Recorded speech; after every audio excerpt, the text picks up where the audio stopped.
നമസ്കാരം. ജയശങ്കർ, വള്ളുവനാട് മാട്രിമോണിയൽ, ഒറ്റപ്പാലം. ഇന്ന് പറയാൻ പോകുന്ന പെൺകുട്ടി വിദ്യാ ശശി എന്നാണ് ആ കുട്ടിയുടെ പേര്. വിദ്യാ ശശി കോയമ്പത്തൂർ സെറ്റിൽ ചെയ്തിട്ടുള്ള ഒരു കുട്ടിയാണ്. ബിടെക് ആണ്. ബിടെക് BEd ആണ് ആ കുട്ടിയുടെ സബ്ജക്റ്റ്. ബിടെക്കിൽ കമ്പ്യൂട്ടർ സയൻസ് ആണ്. കോയമ്പത്തൂർ ഒരു ഇൻ്റർനാഷണൽ സ്കൂളിൽ ടീച്ചറായിട്ട് വർക്ക് ചെയ്യുന്നു. പുണർദമാണ് നക്ഷത്രം. 31 വയസ്സ് കഴിഞ്ഞിട്ടുണ്ട്. അച്ഛൻ സെൻട്രൽ ഗവൺമെൻറ് ക്ലാസ് 1 ഓഫീസറായിട്ട് റിട്ടയർ ആയവരാണ്. അമ്മ BSc BEd. അവരിപ്പോൾ രണ്ടുപേരും അല്ലെങ്കിൽ മകളും എല്ലാവരും കോയമ്പത്തൂർ സെറ്റിൽഡാണ്.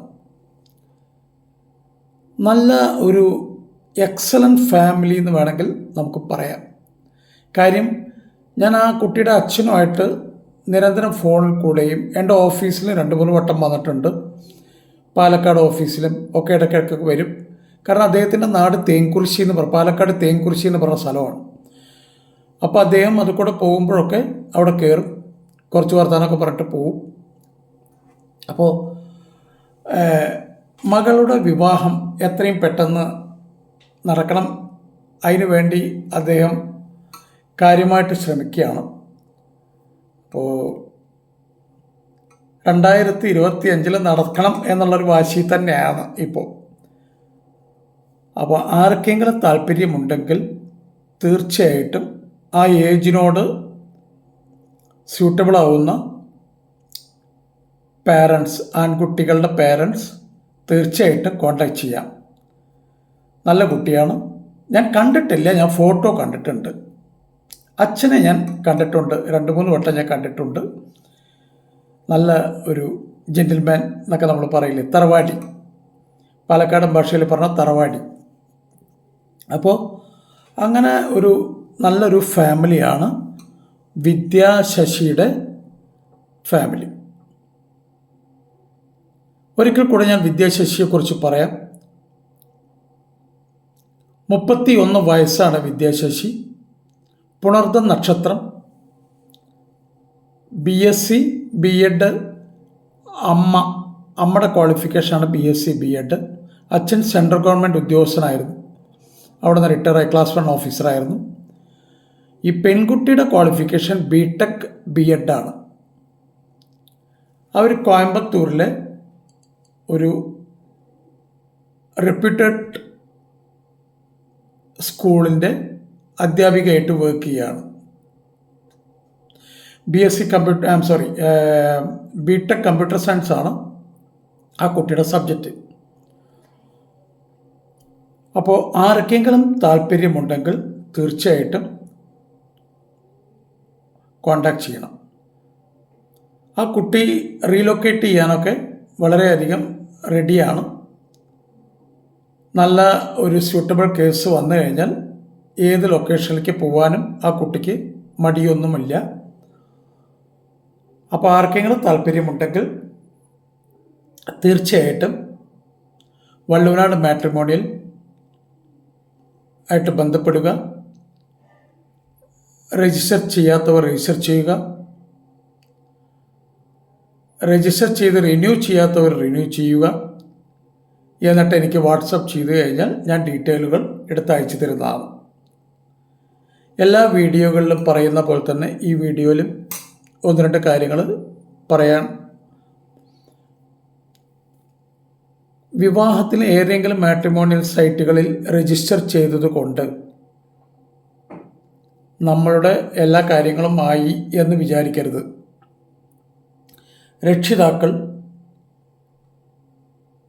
കൃത്യമായി മക്കളുമായി സംസാരിക്കുക. ആർക്കാണോ വിവാഹം വെച്ചാൽ അവരുമായി സംസാരിച്ച് എല്ലാ കാര്യങ്ങളും മനസ്സിലാക്കിയതിന് ശേഷം വേണം മറ്റുള്ള പാരൻസിൻ്റെ അടുത്ത് സംസാരിക്കാൻ. ഇല്ലെങ്കിൽ നിങ്ങൾക്കത് വളരെ ബുദ്ധിമുട്ടുണ്ടാക്കുന്ന ഒരു കാര്യമായിരിക്കും. അപ്പോൾ അതിനു വേണ്ടി ഒരു ദിവസം ചിലവഴിക്കണം എന്നാണ് എൻ്റെ ഒരു അഭിപ്രായം. അച്ഛനും മക്കളും അമ്മയും സഹോദരങ്ങളും എല്ലാവരും കൂടെ ഇരുന്ന് കാര്യമായിട്ട് ഡിസ്കസ് ചെയ്യണം.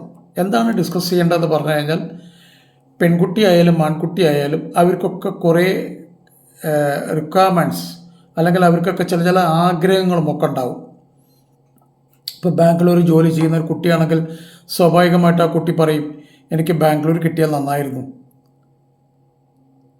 ചിലർ പറയും, എനിക്ക് തിരുവനന്തപുരത്താണ് ജോലി, അപ്പോൾ തിരുവനന്തപുരത്തുള്ള കുട്ടി കിട്ടുവാണെങ്കിൽ നന്നായിരുന്നു. അപ്പോൾ ഇങ്ങനെയുള്ള job location, education, height, weight, കുടുംബം, എല്ലാ കാര്യങ്ങളും മനസ്സിലാക്കി വയ്ക്കുക. എന്തൊക്കെയാണ് നമ്മുടെ മോൾക്ക് അല്ലെങ്കിൽ മോന് വേണ്ടത് എന്നുള്ളത് കൃത്യമായിട്ട് മനസ്സിലാക്കി വയ്ക്കുക. അത് മനസ്സിലാക്കി കഴിഞ്ഞ് കഴിഞ്ഞാൽ അടുത്തത് നിങ്ങൾ ഏതെങ്കിലും ഒരു മാട്രിമോണിയൽ സൈറ്റിൽ പോയിട്ട് രജിസ്റ്റർ ചെയ്യുന്നു. അവിടെ നിന്ന് കിട്ടുന്ന പ്രൊഫൈലുകളൊക്കെ വെച്ച് ഈ കുട്ടിക്ക് സ്യൂട്ടബിൾ ആവുന്ന കേസുകളായിട്ട് സംസാരിക്കുക. ഒരു കാരണവശാലും ജാതകം അല്ലെങ്കിൽ ജ്യോതിഷം അറിയില്ലെങ്കിൽ കഴിയുന്നതുമല്ല, ഒരിക്കലും ജ്യോതിഷ വർത്തമാനം പറയാതിരിക്കുക. അറിയില്ല എന്ന് പറയുക.